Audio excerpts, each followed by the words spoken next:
Makanya kalau boleh saya katakan, syariat itu adalah ilmu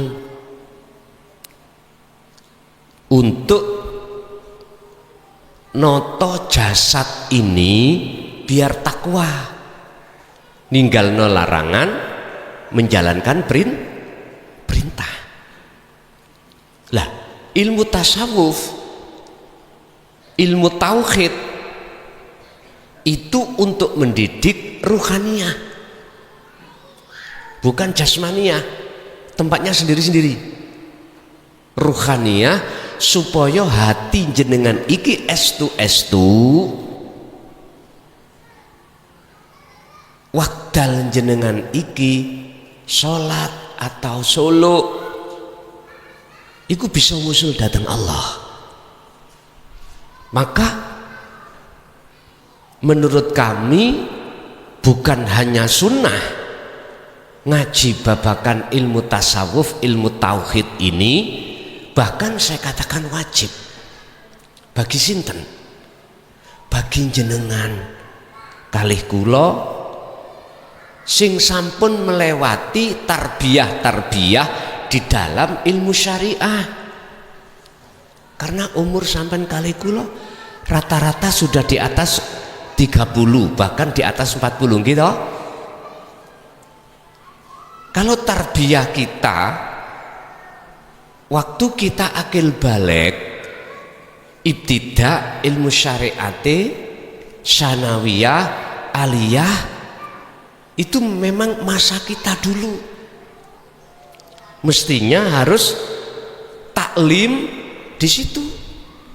Tapi oleh karena keadaan, ngapunten Kang Kadah, cerita kita satu dengan yang lain, dulu larang sandang, larang pangan. Sing sepuh-sepuh niki sing kelahiran di bawah 80, bahkan sebelum tahun 70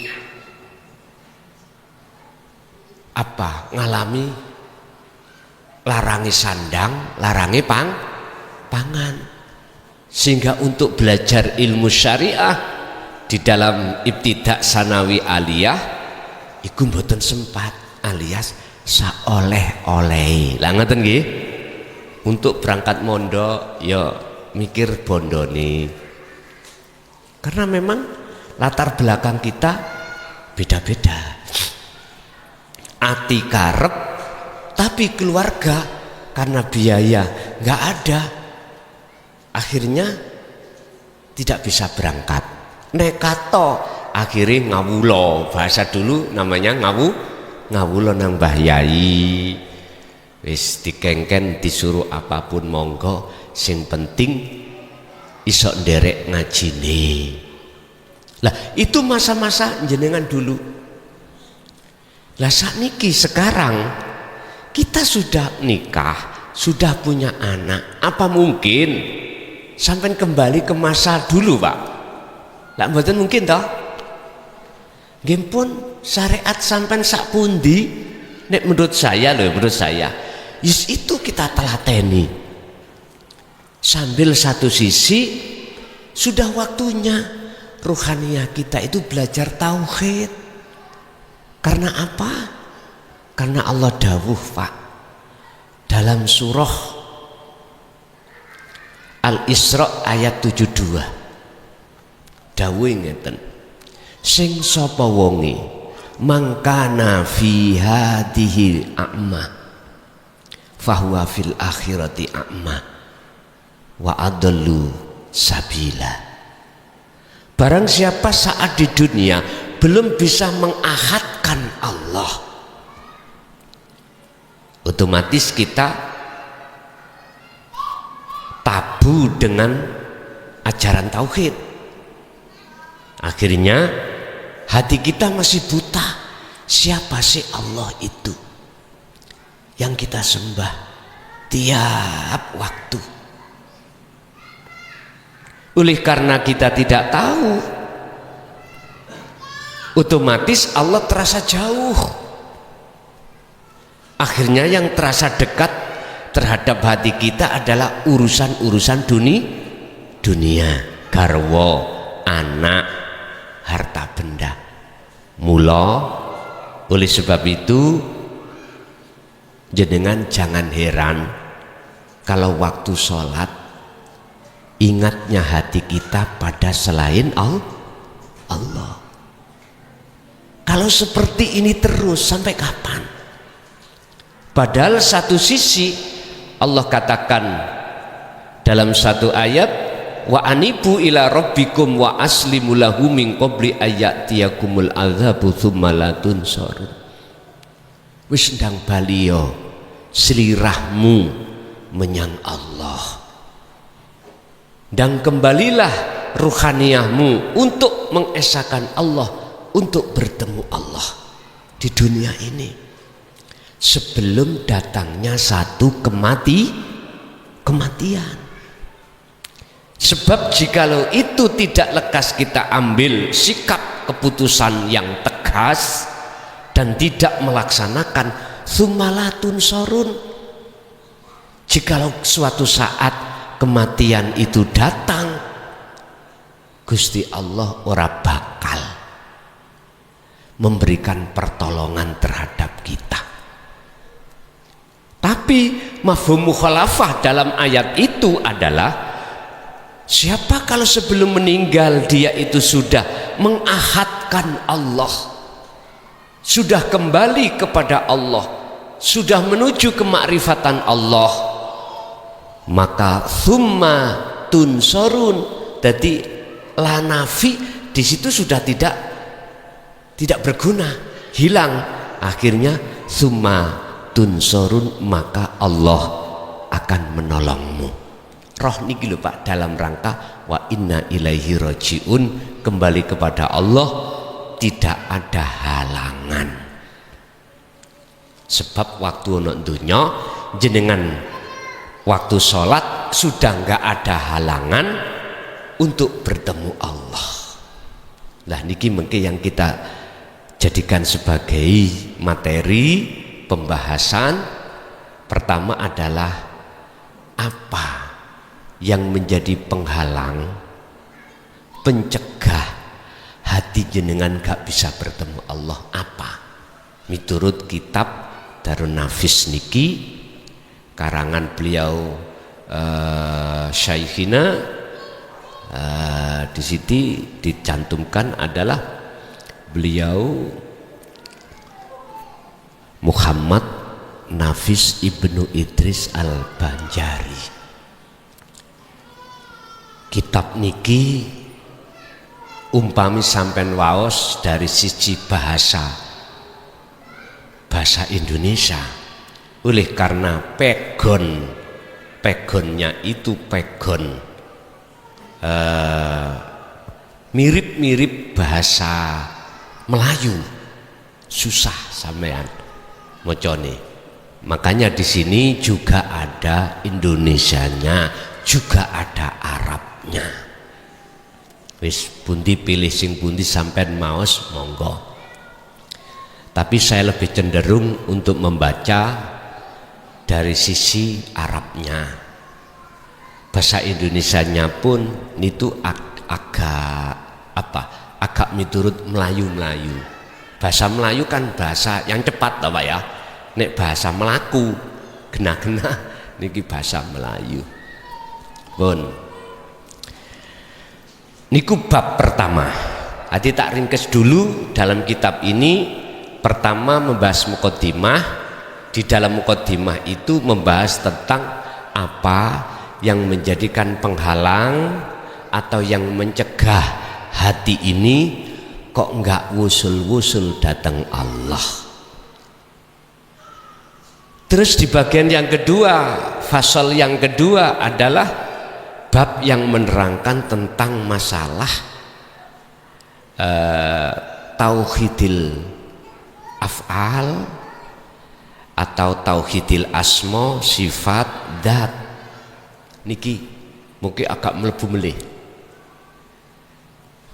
Sebelum masuk di situ, mengapa harus dikupas dulu tentang masalah tauhid yang menghalangi, sesuatu yang menghalangi hati kita dengan Allah. sehingga nggak ketemu-ketemu. Terus yang bagian yang ketiga sebagai penutup adalah menjelaskan tentang tata tertib bagaimana jenengan bisa tajalli mutlak, tajalli dat, tajalli sifat, tajalli asmo, tajalli af'al, nanti fasol atau bab yang berikutnya.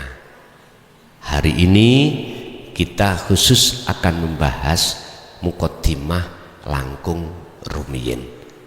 Lah, sebelum dalam muqaddimah di sini ada seruan beliau Syekh Muhammad Nafis niki, pengharapan apa adanya ditulis kitab niki semata-mata adalah untuk menyempurnakan keislaman kita yang bersumber dari surat Al-Baqarah ayat 208. Tadi saya katakan, wahai orang-orang yang beriman, udhulu manjingo siro, melebuo siro, masuklah kamu fisilmi ing dalam agama Islam kafah hale sampurno.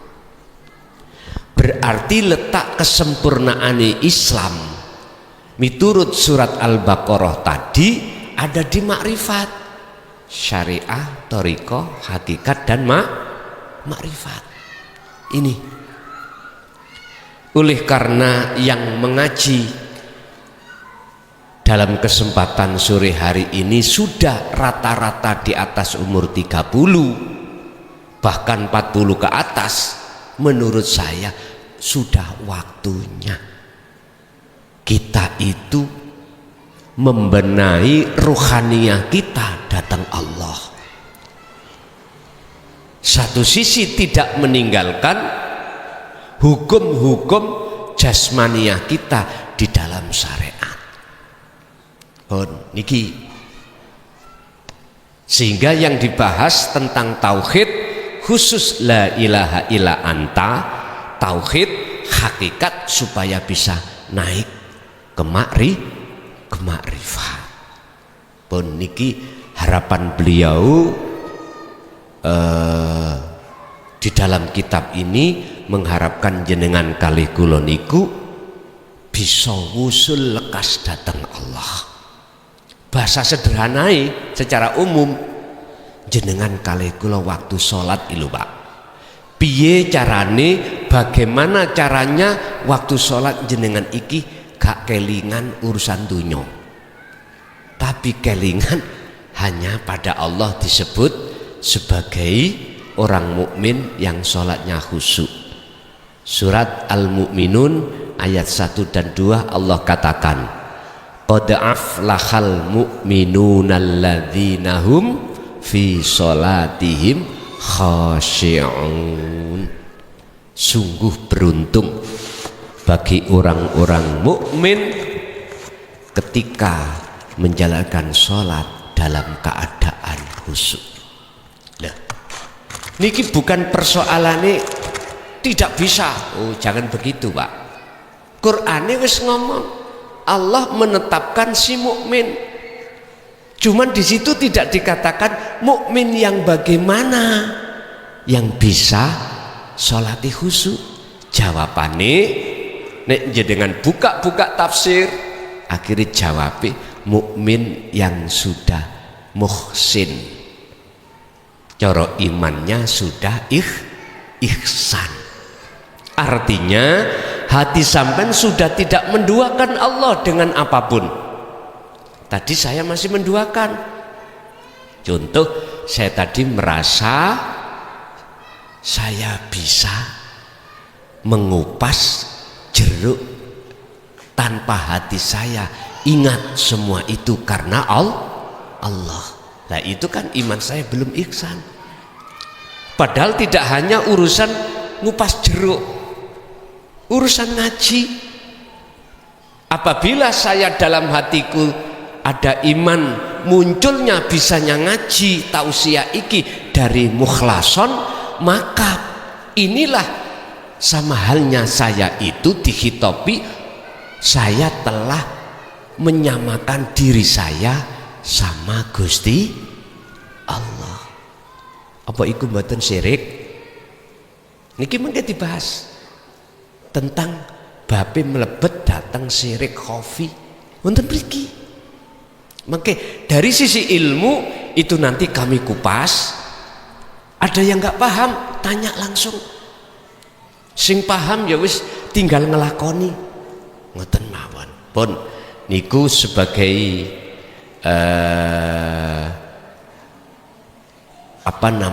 pembukaan isine beliau mengharapkan yang belajar ilmu di dalam kitab ini mengharapkan iman sampeyan iku estu dados iman yang ihsan.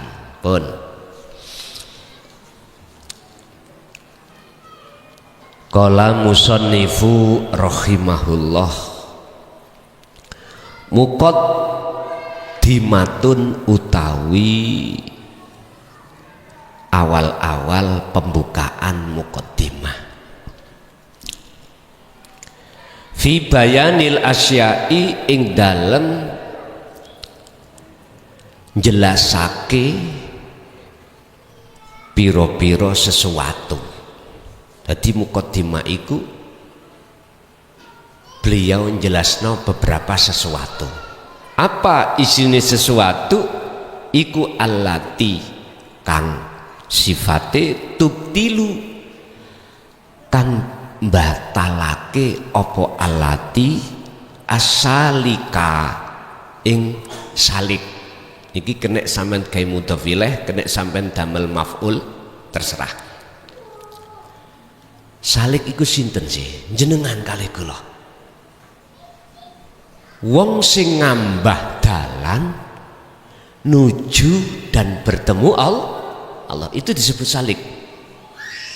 Dalam surat Al-Maidah ayat 35. Ya ayyuhalladzina amanu taqullaha wabtaghu ilaihil wasilata wajahidu fi sabilihi. Niki salik niku. He wong sing iman, bertakwalah kamu kepada Allah. Wabtagu dan dapatkanlah ilaihi untuk bisa mendekat dan bertemu Allah, mendapatkan apa? Al-wasilata ing tali. Tali diki hubungan langsung ruh dengan Allah. Ada yang mengartikan al-wasilata jalan langsung jenengan pada Allah. Terserah. Dalam bahasa umum ada yang mengartikan thariqah, jalan iki. Terserah. Thariqah pundi mawon. Thariqah ini tidak putus. Artinya tidak putus sampai pada Allah. Umpama tali tidak putus taline ati langsung datang Allah.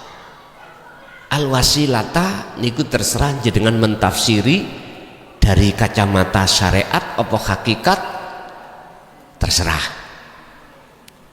Kalau bahasa wasilah kita artikan jalan miturut hukum kacamata syariat ya thariqah yang muktabaroh ini.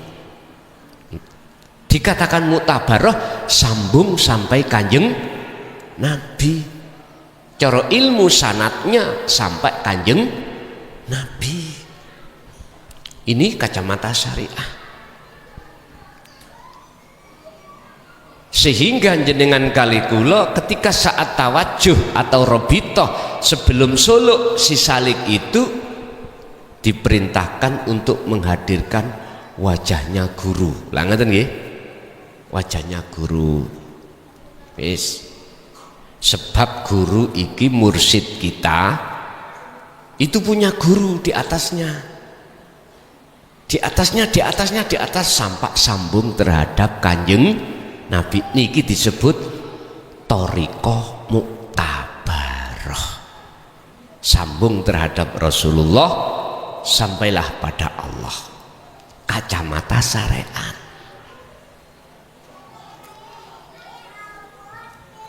Mengapa harus disuruh untuk menghadirkan wajah guru ketika jenengan suluk? Secara syariat. Karena kita pahamnya thariqah itu melalui si mursyid itu. Si mursyid A punya mursyid B, B, C sampai Z, Kanjeng Nabi istilah ngoten lho Pak. Cuman pertanyaan saya, datang jenengan yang ada di thariqah apapun yang muktabaroh, pertanyaan saya, sudahkah jenengan berpuluh tahun ketika suluk sudah wusul pada Allah? Niki jenengan piyambak sing bisa kejawab. Kalau belum loh ya, ini nanti kami bahas apa sebab urusan nanti bisa diterima atau tidak diterima, niku bukan urusan saya. Walaupun sudah bisa diterima, kok jenengan boten purun, tidak mau untuk melaksanakan sesuai perintah seruan dalam setiap makalah ini, itu juga bukan urusan saya, itu urusan panjenengan masing-masing. Istilah sisale gelem kholwat atau tidak itu bukan urusan saya, tergantung jenengan. Apakah jenengan pingin sebelum sedo iki sudah wusul nang Allah, ataukah sampean pingin sampai sedo dereng wusul? Itu hak jenengan masing. Sebab Gusti Allah sampun dawuh di dalam surah Al-Baqarah ayat 256, la ikraha fiddin, nggak ada paksaan untuk mengimani, melaksanakan ajaran ini, yang ajaran dinut tauhid yang Rasulullah serukan terhadap umatnya. Intinya ajaran tauhid qad tabayyana rusdu minal ghayy, ajaran yang membebaskan ruhaniyah sampean kali kula dari belenggunya rantainya hawa nafsu. Sebab jenengan kali kula kita ini nggak bisa wusul karena terbelenggu oleh nafsu di dalam diri kita, yang nafsu membelenggu kita lewat beberapa hal di dalam hati kita yang nantinya kita bahas. Lah, fungsinya ajaran itu membebaskan hati jenengan, ruhannya jenengan dari belenggunya hawa nafsu, yang endingnya wa may yakfur bit-taghut wa yu'min billah, jenengan nanti tidak beriman terhadap selain Allah yang asli. Loh, ada tak Allah sing gak asli? Kuatah Pak. Jangankan Allah sing gak asli gak akeo, kadang-kadang paving sing kawe dulu kathah toh. Keramik kawe, lah ngoten nggih. Allah ya Allah ada yang kawe Pak. Mana Allah yang kawe dan mana Allah yang asli? Buka di dalam surat Al-Kahfi ayat 110. Rasulullah disuruh dawuh Allah, aku iki padha mbek awakmu. Kul katakan Muhammad, innama ana basarum mithlukum. Aku iki padha ambek awakmu, padha menungsone. Yen menungso makhluk iku sifate la haula wala quwata, gak punya daya upaya untuk bisa memberikan petunjuk, nggak punya daya upaya untuk bisa, mohon maaf, melakukan apapun. Akan tetapi jikalau itu terjadi, semata-mata datangnya illa billah, dari Allah. Lah, kita kok ya masih duduk merasa kita yang bisa. Berarti mohon maaf, kita telah menuhankan Allah kawi. Lah Allah sing asli yang bagaimana? Aku diutus oleh Tuhanku, diberikan wahyu Tuhanku, isine wahyu ilahukum ilahu wahid. Yang Tuhanku yang ku sembah dan Tuhanmu yang ku sembah sinten? Ilahukum ilahu wahid. Itulah Tuhan yang Maha Esa. Berarti jenengan wajib untuk menyembah menghadap Allah yang Esa. Pundi Allah yang Esa? Lah ini nanti kita bahas sedikit demi sedikit.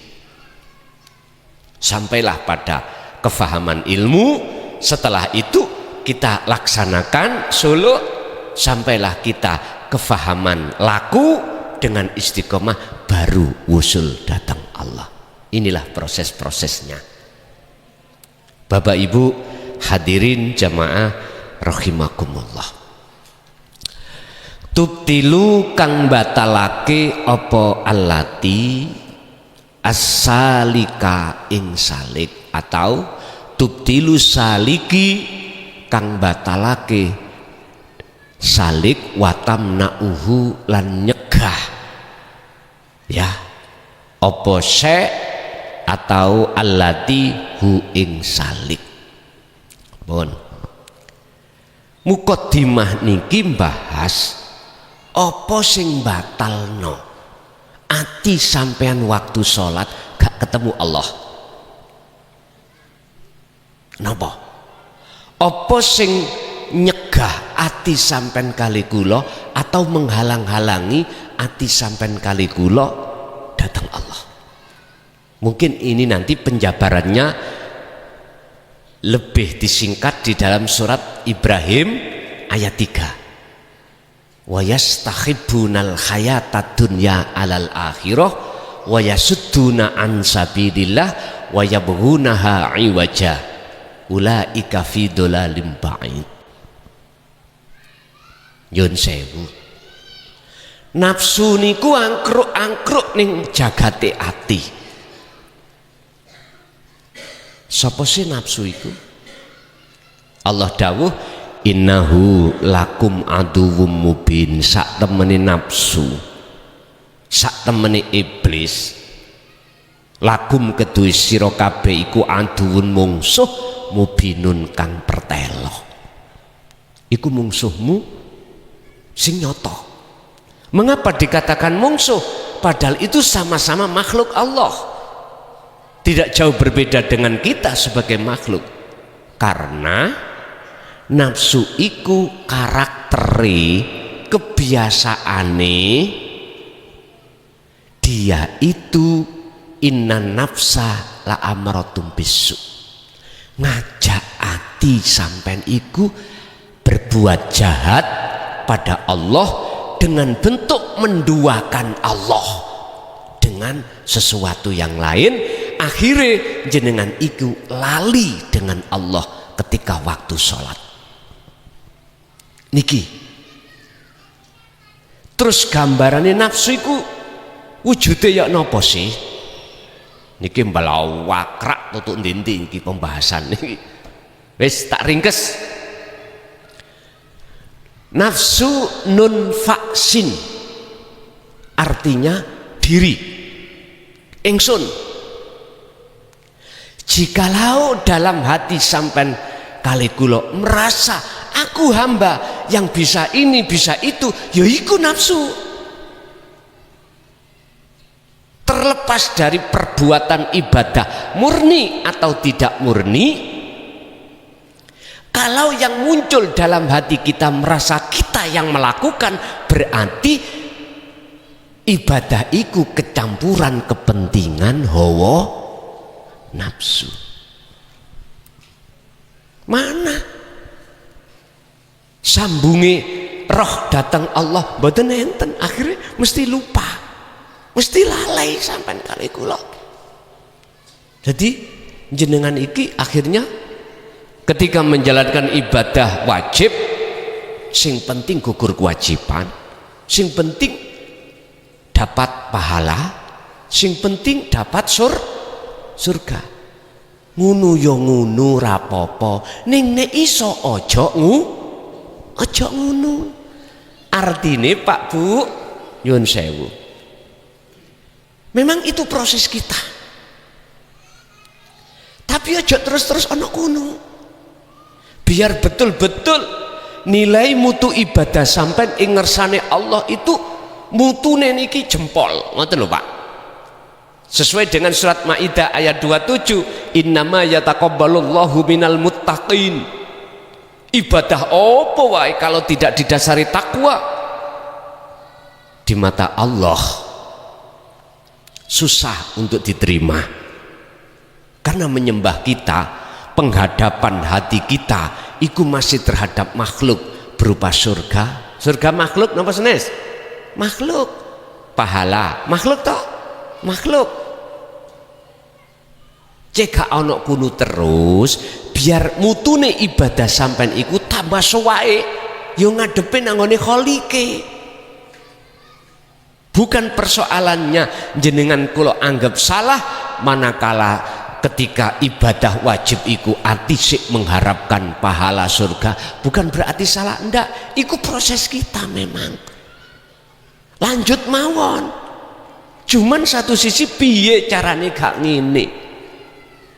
Biar sholatnya khusyuk iku piye. Lah jenengan nanti mau apa mboten mau iku bukan urusan saya. Paham nggih? Tidak ada paksaan. Mboten enten. Pun diterusake minal wusuli ke apa?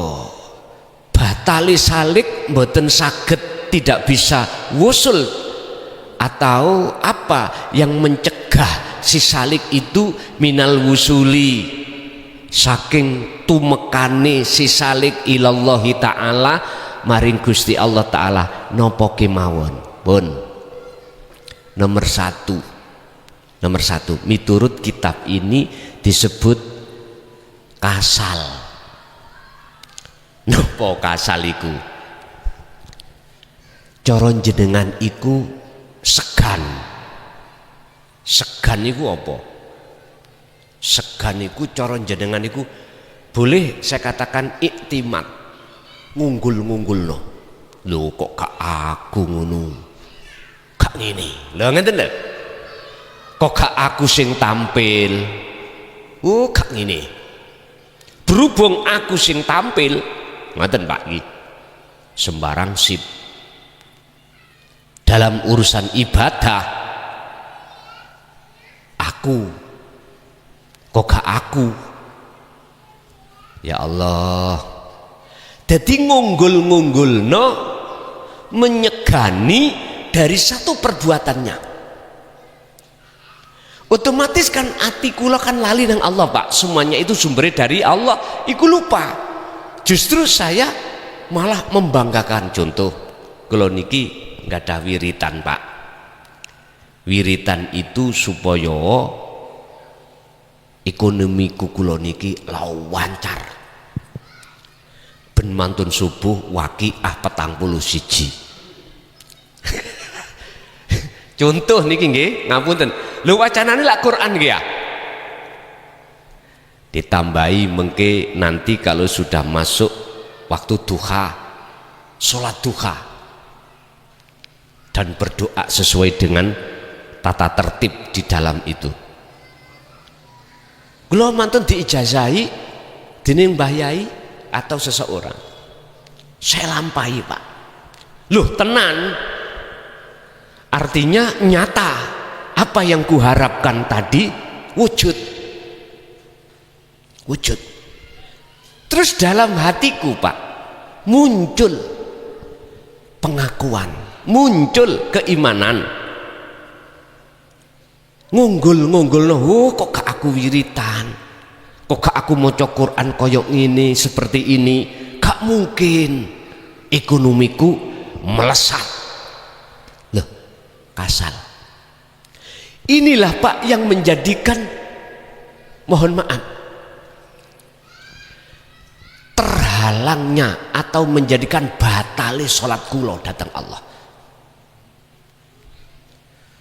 batale ruhaniyah kula mboten wusul-wusul dikarenakan di dalam hatiku ada satu iman yang namanya kasal, segan dengan perbuatannya. Nyun sewu Pak, tata tertib saya ngibadah sholat secara syar'i 100%, ya toh, syarat sahnya sholat oke, rukun sahnya sholat oke, lengkap.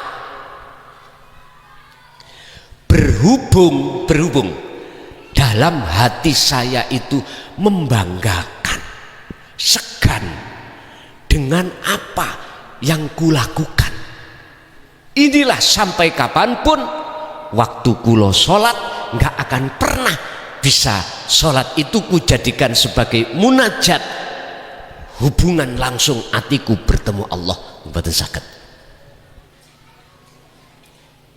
Sehingga dengan posisi seperti ini, nafsu itu menjadikan kesempatan masuk dalam jagati roh.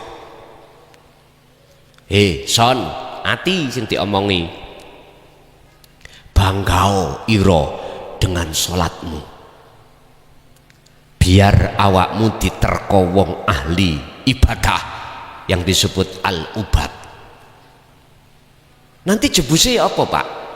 Ketika saya melihat orang yang tidak mau beribadah, geding Pak hatiku Pak. Maghrib sholat, lah kok ada pengamen datang pas rumah kita, musola masjidnya di depan kita, menyanyi. Adek nyanyi ini itu menyindir lagunya, nyindir awak dhewe luh mau ngangkel ning ngati. Lah iya unsume salat kok menyanyi, mesti ati sampean kali kula niki rumangsa luwih apik katimbang si pengamen. Berarti wujude rumangsa apik ikulah Allah kita. Wis percaya gak percaya dudu urus aku, diterima atau gak diterima yaiku Allah Tuhan kita yang kawe. Ngerti kawe nggih? Padahal ilahun wahid nek cara Quran, Tuhan yang esa. Mana sih yang esa? Nanti dibuka. Laisa kamislihi sayun. Jenengan wis gak iso nyebut, nek wis tutuk esa baru mengki cetha. Wis kita belum membahas teng mriku. Kita bahas perjalanan kita dulu. Lah terus maksudnya ya napa? Kalau toh kasal iku menjadikan batalnya jenengan kali kula untuk wusul datang Allah, ya ilang ono kasal itu. Sing jenengan kali kula tadine rumangsa membanggakan keilmuan kita karena kita alim, membanggakan ibadah kita karena kita ahli ahli ibadah. Mohon maaf, sisihno teko ning jerone ati. Carane ya napa? Pun sebelum saya bahas carane, tak critakno sejarahe malaikat namanya Ajazil. Yang Ajazil itu nanti dikei jeneng, dikasih Allah nama Al-Iblisu. Allah dawuh, wa idh qala lil malaikati inni ja'ilun fil ardi khalifah. Heh malaikat, iki Allah dawuh, wahai malaikat, saya mau menjadikan makhluk di muka bumi ini kujadikan sebagai pemimpin. Seluruh malaikat itu sendiko dawuh Pak. Sing medongkol namanya Ajazil. sing medongkol. Azazil itu siapa? Penasehat malaikat. Ngalim sak ngalime piro-piro malaikat. Ngibadah iku wis nomor 1 tok. Oh, namanya penasehat loh Pak. Sekarang tinggi mana presiden dengan penasehat presiden, jabatannya dukur pundi? Penasehat. Justru mengapa penasehat itu kok malah gak setuju? Singkat cerita,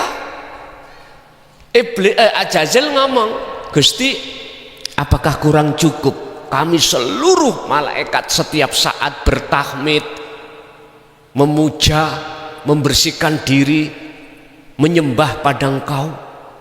Apakah nanti tidak justru menjadikan pertumpahan darah, gegeran di dunia ini? Loh, kalau melihat dari arah sini kan fakta di lapangan kan bener iblis lah, ngoten nggih.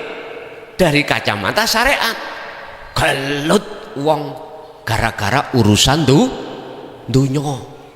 Sampeyan tengok di Timur Tengah Pak, intine wis gak usah ado-ado ning Indonesia. Kowe geran royokan apa? Kedudukan, royokan dunya.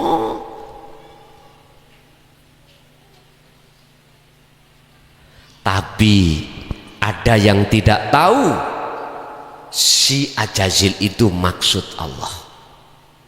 Akhirnya Gusti Allah maksa ndadekake mbasa wis dadi Adam. Allah dawuh wa id qala lil malaikatis judu li adama fasajadu illa iblis. Iblis itu Azazil disebut iblis setelah tidak mau menjalankan perintah Allah. Begitu Nabi Adam sudah selesai dijadikan Allah menyuruh seluruh malaikat bersujud, mak keroduk sujud. Tapi sitok sing ngadeg raglem tidak mau. Siapa? Azazil.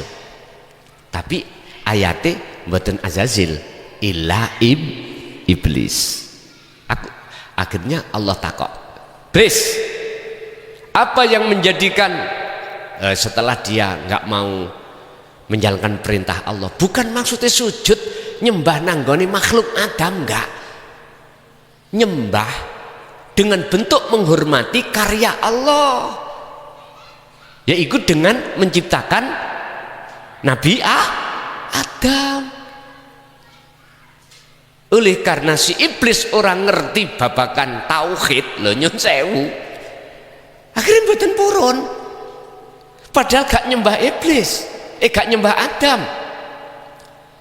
Nyembah sejatine Allah dengan bentuk syariate menghormati karya ciptaane Gusti Allah.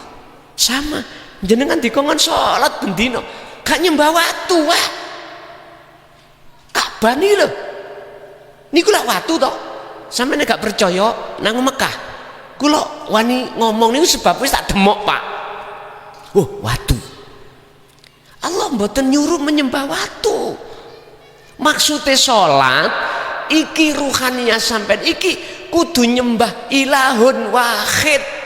Ngoten lho niki. Lah niki kalau gak dibuka ajaran Rasulullah di jalur tauhid ya mboten mudeng-mudeng. Gak paham? Paham.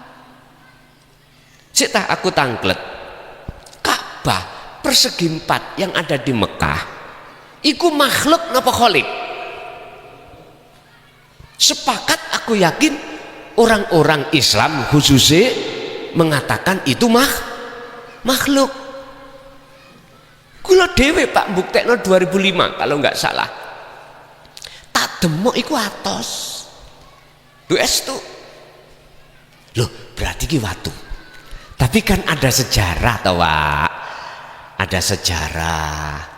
Makanya penting ilmu syariat, tapi luwih penting ilmu tauhid hakikat itu menurut kami. Apa blessing menghalangi dirimu tidak menjalankan perintahku? Jawabnya sederhana, Pak. Ya Rabbi, wahai Tuhanku, ana khalaqtani minar wa khalaqtahu min tin. Nyun sewu, luwih apik pundi kula kalih Adam. Saya jenengan jadikan dari api, sementara Adam jenengan jadikan dari tanah liat. Luwih apik pundi? Gusti Allah Pak dibadai. Dia nggak paham. Si Ajazil nggak paham. Lah saat itulah Pak dikon mertobat gak gelem, bentuke kongkon sujud gak gelem, langsung Gusti Allah ngusir, nyun sewu, menyematkan nama Ajazil diganti nama Iblis. Aba wastakbar wa kana minal kafirin. Oleh karena di dalam diri Ajazil disebut iblis itu ada takabur, sombong, mongko dheweke iku tergolong miturut surat Al-Baqarah tadi golongan orang yang mengingkari ajaran tauhid sangka Allah. Ngapunten ikang kathah. Berarti jikalau kasal itu masih ada dalam diri kita, akan muncul takabur. Ujung-ujungnya aku luwih apik katimbang wong ngamen.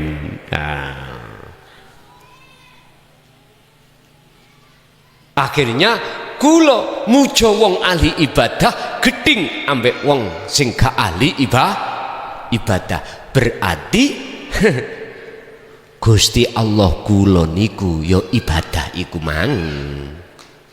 Wis ilmu bisa jadi tumbuhnya dari kasal. Saya bangga Pak, segan dengan sesuatu ilmu pada diri saya. Otomatis saya pasti akan merasa lebih mulia, lebih alim daripada orang lah. Terus bedanya apa kula mbek iblis? Miturut hakikate nggak ada bedanya, miturut kacamata hakikat. Makanya dalam surat An-Nas, tolong ayo dibuka, alladzi yuwaswisu fi sudurinas. Nafsu itu selalu membisikkan di dalam dada kita. Berupa apa? Minal jinnati wan nas. Wujude nafsu iku iso uga jin, iso uga berupa manusia. Berarti pun di rupa manusia muklason mang.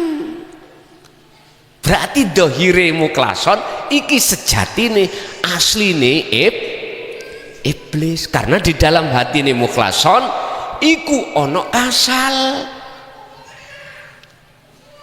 Segan dengan keilmuanku. Nah, maneh di luar kita sekarang Pak, jenengan mesti ada keseganan terhadap orang lain. Macam-macam alasannya. Kita akan segan pada orang lain sebab kaya, bisa kaya, dermawan. Luh kok gak si aniku, wah wis kaya, terus nyun sewu ya mbak dermawan, uang utang loh. Uang yang diutangkan itu bukan uang perempuan, tapi uang laki. Artinya uangnya gak mana, 1 juta ya kembali 1 juta. Berarti ini uang laki-laki.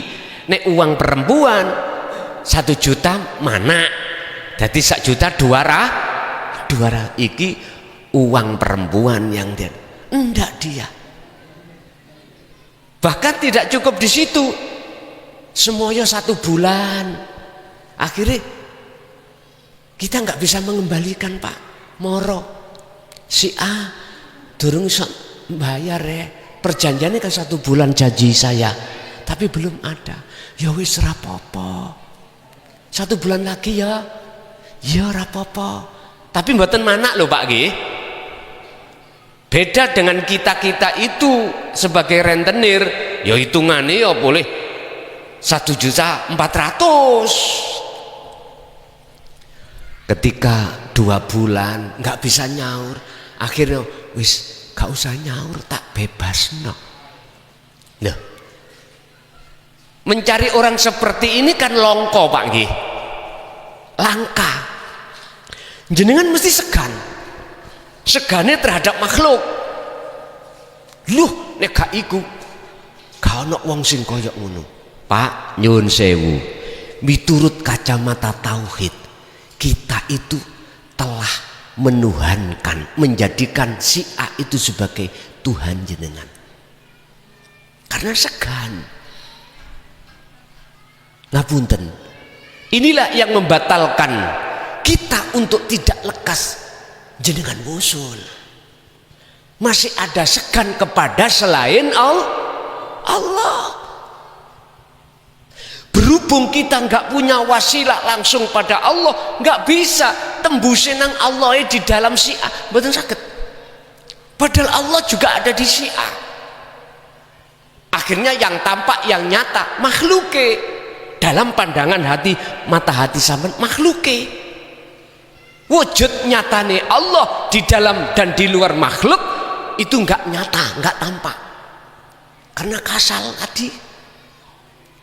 Padahal dalam surat Al-Hadid ayat 3, huwal awwal wal akhiru wal zahiru wal batin. Utawi Allah maksude sing esa iku ya ning awal ya ning akhir, segala urusan apapun, ning dohir ya ning batin, segala apapun.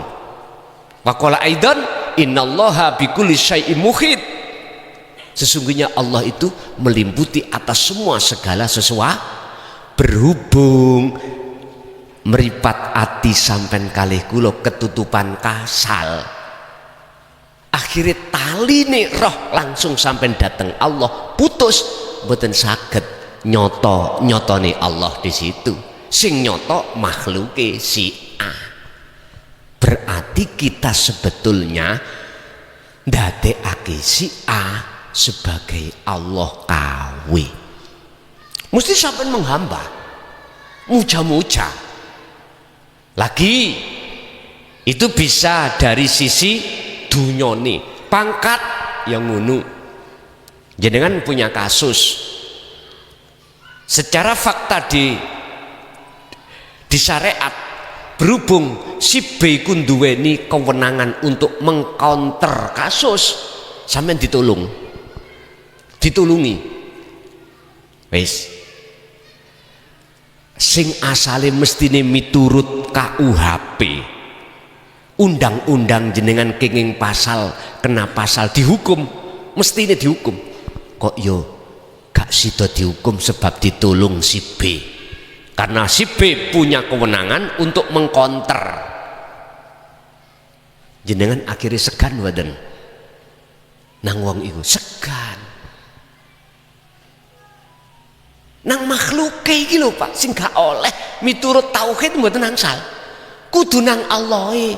Artine secara syariat sudah benar jenengan kali kula mengatakan matur suwun si B kula pun sampean tulung. Lah ngoten nggih, iku minangka akhlak istimaiyah di dalam hukum syariat. Tapi ruhaniyah sampean harus matur suwune, terima kasih, mujine datang Allah yang ada di dalam diri si B. Tapi mengapa kita tidak bisa? Karena terhalang oleh kasal tadi. Segan terhadap selain Allah. Yang lagi tren sekarang, mohon maaf, saya tidak bermaksud untuk mengatakan si A, si B, si C, enggak. Saya menjabarkan tentang kasal. Orang segan itu pada orang lain bisa jadi karena ilmu, bisa jadi karena nasab. Ya, mohon maaf, secara syar'i monggo kerso, silakan, memang kelasnya di situ, jasmaniah jenengan, tapi ruhaniah jenengan jangan terhadap makhluk. Segan sampean harus dengan hanya karena Allah. Bapak Ibu, oleh karena kasal iku masih ada dalam hati kita, tidak bisa Pak jenengan untuk segan pada Allahnya, mboten saged, mboten saged. Alhaakumut takatsur, jikalau keseganamu itu terhadap selain Allah, itulah yang menjadikan hatimu lalai putus dengan Allah. Nek cara makna murote ayat itu, jikalau rohaniyahmu itu bermegah-megahan dengan kemewahan dunia, ini termasuk kasal itu, maka itulah yang menjadikan hatimu lalai pada Allah. Sampai kapan? Hatta zurtumul makobir, sampai mati. Wis sampai dengan dewe jenengan kali kula ya wis umur wis ambu lemah. Lho nggih, mengapa saya katakan ambu lemah?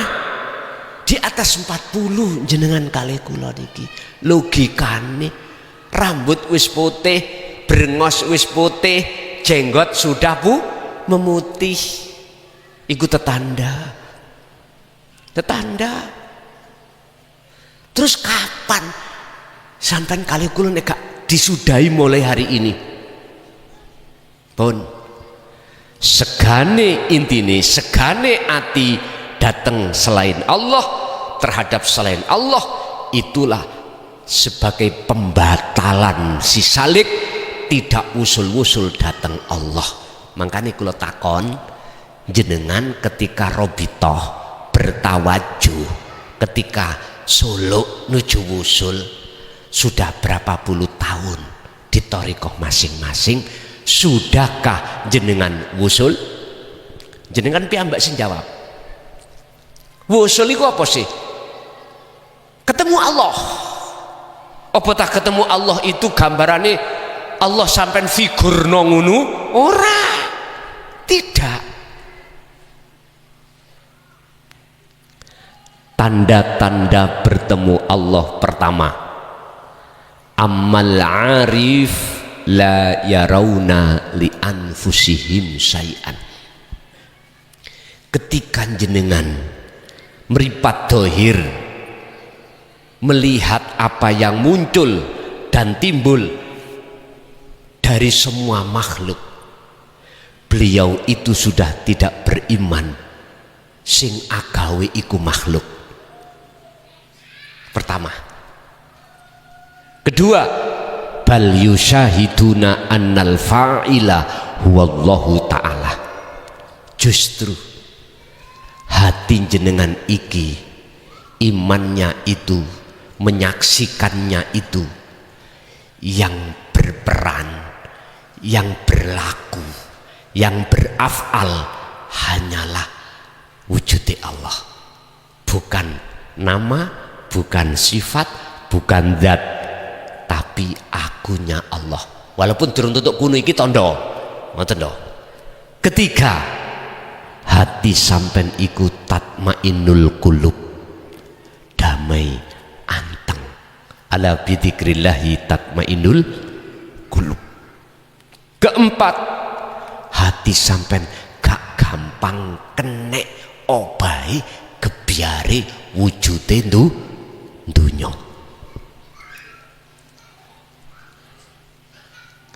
Besok apa yang kita makan di tengah keluarga sekarang belum ada. La khaufun alaihim walahum yahzanun. Gak khawatir. Mengapa gak khawatir?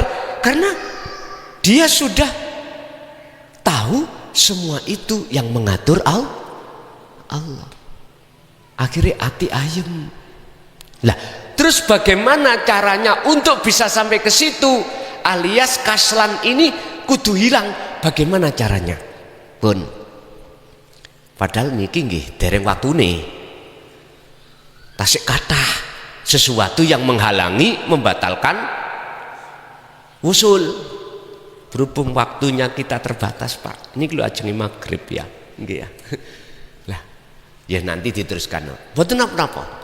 Jadi ben ono solusine barangkali jenengan buat jenengan nanti praktek cilik-cilikan. Praktek cilik-cilikan niku apa? Praktek waktu sholat. Nah, ngeten Pak. Sampean harus pertama di dalam hati jerone ati ku ono rasa. Di dalam ruh itu ada keiksanan, iman yang benar. Kukau iman itu gini ki nafsul mutmainah. Tangi gambarane tangi mutmainah ini, gambarane tangi irji'i ila rabbiki radiyatan mardiyah. Gambarane tangi prakteking ini Pak, sebelum jenengan sholat jenengan kedah wukuf kolbi dulu. Artinya hati jenengan jangan membahas apapun, hanya satu, rasakanlah, imankanlah atas kehadiran Allah di dalam diri jenengan yang disebut sebagai sifat hayat, hidup. Padahal maksudnya mausufnya, pelakunya, walaupun belum sampai pada pelakunya, sifatnya dulu. Sampai harus yakin wujudnya Allah mempunyai sifat urip. Wong Jawa ngarani ya kuwi urip ngger. Jenengan wajib menghadirkan hati merasa kehadiran Allah di dalam dan di luar diri jenengan. Sebab dengan hidup itu jenengan akan bisa berdiri, rukuk, sujud, duduk dan membaca rukun-rukunnya sahnya sholat. Artinya kalau jenengan sudah yakin Allah lah yang menyebabkan jenengan bisa berdiri, rukuk, sujud, duduk, maka jenengan nanti belajar untuk tidak ngaku. Ya ini kalai nafsu ada di sini Pak. Nafsu paling wedi ambek wong sing model ngeten iki. Walaupun gak iso patek ngaji. Nggih nyuwun sewu lho ya. Maca Quran bletotan. Makharujul hurufnya itu wis gak cocok lah. Maca bismillah krono nyuwun sewu. Kecilik gak tau dididik ilmu tajwid. Maca bismillah nyuwun sewu. Besemeleh ngapunten ya, walaupun dia bacaannya miturut Quran itu gak cocok, kok yo atine iku mang bisa merasakan, menghadirkan, nyun sewu, meyakinkan semua apa yang terjadi pada diriku semata-mata dari Allah. Inilah yang iblis takuti, orang yang model seperti ini. Apalagi fasih Qur'ani pun ngapunten ingkang kathah. Ukuran di mata Allah itu tidak melihat dari fisik, sebab innallaha la yanduru ila suwarikum. Allah tidak melihat fisikmu, walakinnallaha yanduru fi qulubikum. Tapi Gusti Allah melihat bagaimana keadaan hatimu, menghadirkan, mengesakan Allah, apakah menduakan Allah. Allah melihat dari situ, dari semua ibadah apapun ada di situ. Niki belajari wonten mriku cara untuk jenengan gal titik nyutik ngoperasi kasal segan pada makhluk biar segan hanya pada Allah. Wis sampean kudu merasa kehadiran Allah dalam dan di luar jenengan, sehingga dengan dialah semua makhluk bisa bergerak. Berarti gerak makhluk sing gerakkan iku Gusti, persis koyok wayang ambek dalang. Dalilnya ada hadise la haula wala quwata illa billah, Qur'ane wallahu khalaqakum wa ma ta'malun. Semua apa yang muncul dan timbul dalam diri semua makhluk, geraknya itu bersumber dari Allah Subhanahu wa ta'ala. Berhubung ono nafsu, akhirnya jenengan dipaksa dikongkon ngaku hambane. Wis niku cara untuk melepaskan diri dari rasa segan terhadap makhluk, biar menjadi segan hati ini pada Allah. Ya itulah Pak yang dimaksud zikir. Apa zikir? Dalam bahasa hakikat sadar kalau semua apapun itu sumbernya dari Allah, bukan dari makhluk. Sadare hati kalau semua itu sumber dari Allah, itulah hakikat zikir. Sesuai dengan apa yang Allah katakan dalam surat Al-Ahzab ayat 41. Ndisi hakikat zikir itu nek syariate diucap la ilaha illallah, niku syariate lesan. Torikoe ning ati sampean nyebut Allah Allah, hakikate diem. Dalam diemnya sadar kalau semua itu jenengan raosake, Anda harus merasakan semua itu sumbernya yang memperjalankan adalah Allah. Itulah ihsan. Kata Rasul, anta budallaha ka'annaka lahu tara.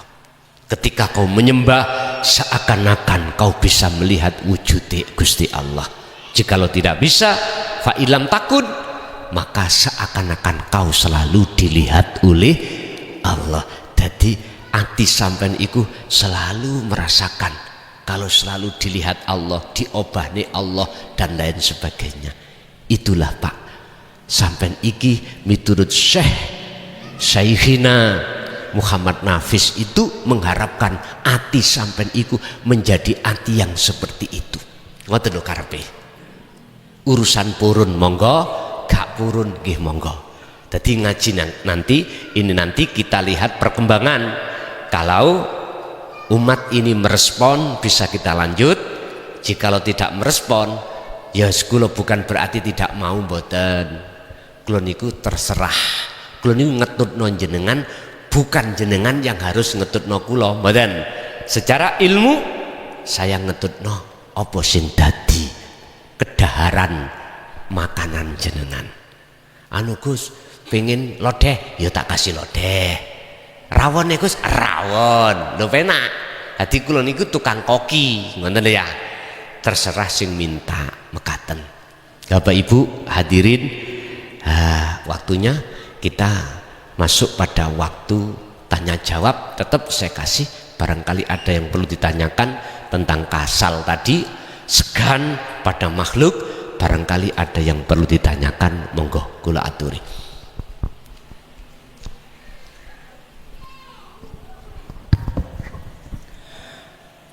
Monggo datang sedaya jamaah ingkang kinten-kinten kirang paham sagedipun tanglekaken utawa permasalahan apa mawon sagedipun tanglekaken dumateng beliau. Semonggo.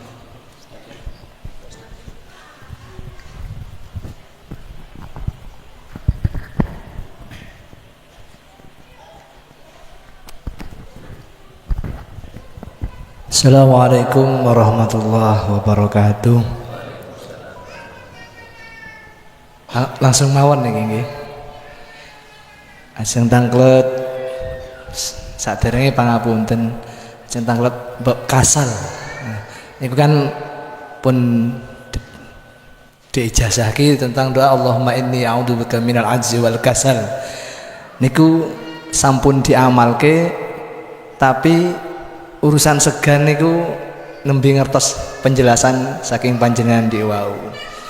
Dados dadi pertanyaan ing hidup kula khususi yang dirasakan selama berjuang urusan jahid fisabilillah.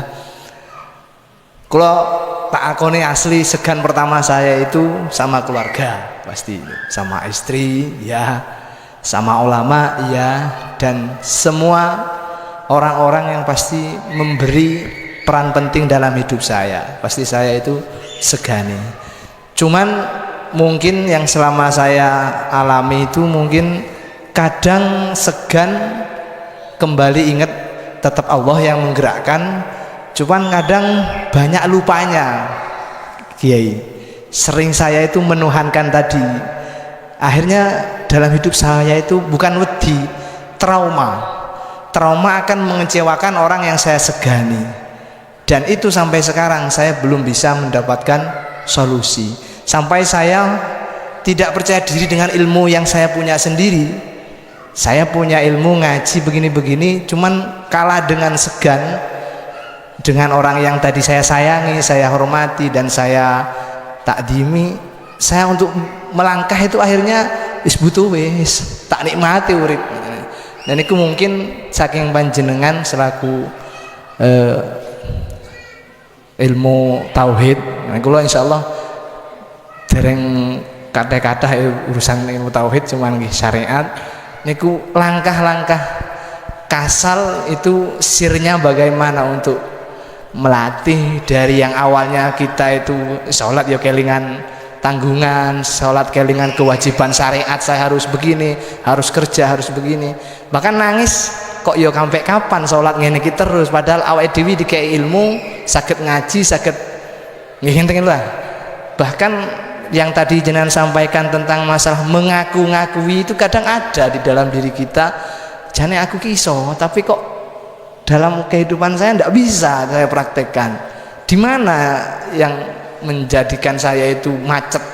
Apakah saya kurang sowan guru saya, atau mungkin ilmu yang dari saya amalkan dari guru saya itu salah kan, itu sampai gak percaya diri kan jadinya. Nggih, mungkin semanten niku. Matur suwun. La tatruk adzikra li adami hudurika ma Allah taala.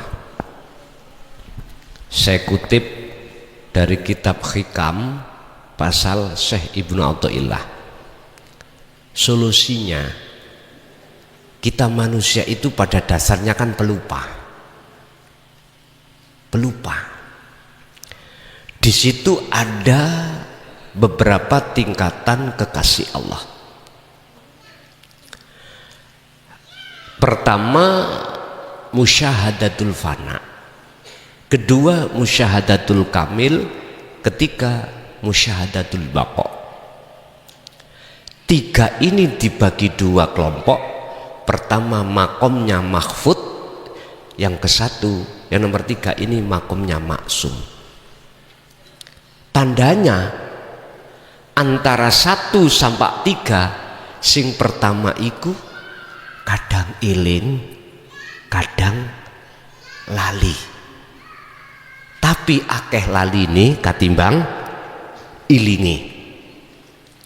Sing tak maksud iling iku, Pak, hati dengan sendirinya ada kekuatan berbentuk kesadaran kalau semua itu yang berperan hanyalah akunya Allah. Itu tak maksud iling. Yang dimaksud lupa atau putus, justru yang muncul dalam hati ini pengakuan kita yang sebagai makhluk yang bisa melakukan.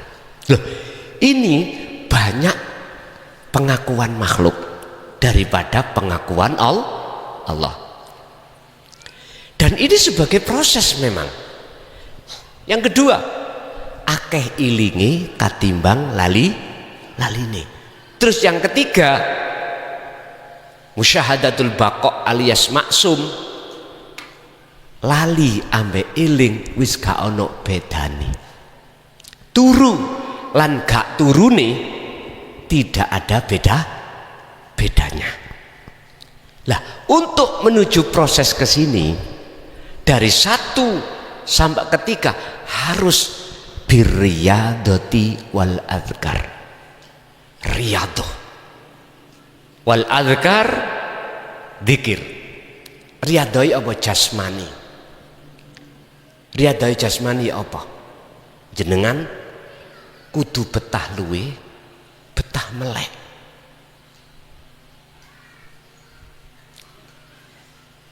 Betah luwe, betah melek. Ketika ngomong betah luwe, gak angger panganan sing mlebu ning jero weteng. Bahasa saya, mana makanan dan minuman yang ada unsur haram, cegah. Mending luwe daripada warak penuh dengan barang haram dan atau barang subhat. Niku tergantung jenengan toh. Berat Kang niku Kang, misalnya ngono, ya monggo niku hak sampean. Kula niki ya, jangankan poso sedina, poso beduk setugel mboten kiat. Sak jam iki mboten kecapan. Mulut niki kriwik-kriwik. Ya terserah monggo. Sing penting riyadhah iku kudu dikecoki. Bahasa kula ya sak mampu-mampumu, ngoten lho. Wis, ojo mangan nek gak luwe, ojo ngelak nek gak ngombe. Betah melek maksude ati sampeyan melek terus. Artinya melek terus gawin dik biryadati wal azkar, dikira terus atimu, setiap napasmu dikira. Terserah sampeyan milih dikir sing pundi, dikir sir di dalam thariqah monggo, dikir sirul asrar di dalam hakikat monggo. Sing penting hati sampean itu dikatakan zikir, eling apa yang kukatakan tadi. Hati merasakan, menyadari semua apa yang muncul dan timbul setiap napas iku sumbernya dari Allah Subhanahu wa ta'ala. Wangel Kang, abot durung dilakoni wis ngono. Memang Pak awalnya berat banget, tapi kalau itu sudah terbiasa, jenengan pasti akan menjawab, saya ja'alullahu ba'da usri yusra. Perkara tekoni sesuatu yang mudah, bukan bim salah bim Pak, tekoni soro langkung rumiyin. Tekoni perkara yang membahagiakan, awalnya itu susah terlebih dahulu. Berakit-rakit ke hulu, berenang-renang, kemudian sakit-sakit dulu, senang-senang kemudian. Lha ngoten lho. Bapak Ibu, terus piye carane? Syekh Ibnu Athaillah dawuh, la tatruk, ojo ninggalno sira adzikra ing dzikir. Zikir ini jangan pernah kau tinggalkan, walaupun li adami hudurika ma'allahi bihi, walaupun zikirmu itu belum bisa hudur ketemu Allah, zikir ini jangan ditinggal. Artinya jangan ditinggalkan setiap napas itu Pak, gejoki terus. Qur'ane Allah dawuh, wa may yakfur bitaghut wa yu'min billah faqad istamsaka bil urwatil wuthqa lam fisama laha. Al-Baqarah 256. Taline Allah iki yang dimaksud dzikir yang bisa menghilangkan kasal tadi, ya toh. Ojo dilepas. Apa? Kesadaran tadi loh. Jangan dilepas. Pangrosoning ati sampeyan, keiksanan ini jangan dilepas. Ini caranya, solusi jenengan nanti akhirnya yang namanya segan iku mung hanya Allah. Walaupun ilmu apa yang ada pada diri jenengan ada atau diri orang lain, jenengan sudah tidak menuhankan ilmu, jenengan hanya menuhankan ilahun wahid. Berarti kesimpulannya jenengan kudu sungguh-sungguh terus menerus olehnya berzikir. Itulah dalam surat Al-Ahzab ayat 41, udkurullaha dzikron katsiron. Ingatlah pada Allah dengan ingat yang sebenar-benarnya. Ingat mekaten nggih.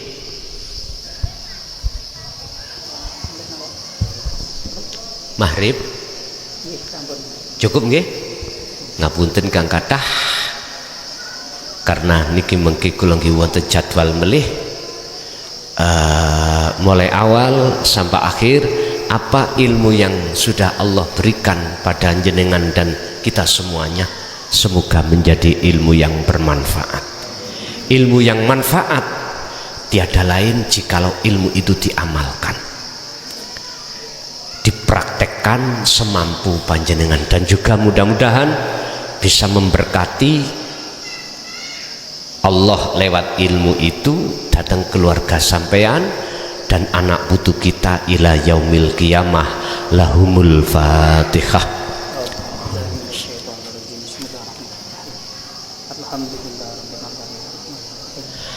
Allahumma shalli wa sallim ala sayyidina Muhammad. Alhamdulillahirabbil alamin. Allahumma sallimna wal muslimin min afatid dunya wa adabil akhirah.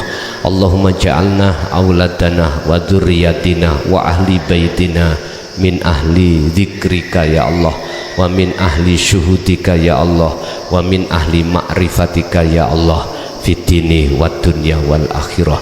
Ya Fatahu ya Alim, iftah lana bi futuhil arifin wa ilaihim nawwir qulubana wa ilaihim binuri ma'rifatika ya arhamar rahimin.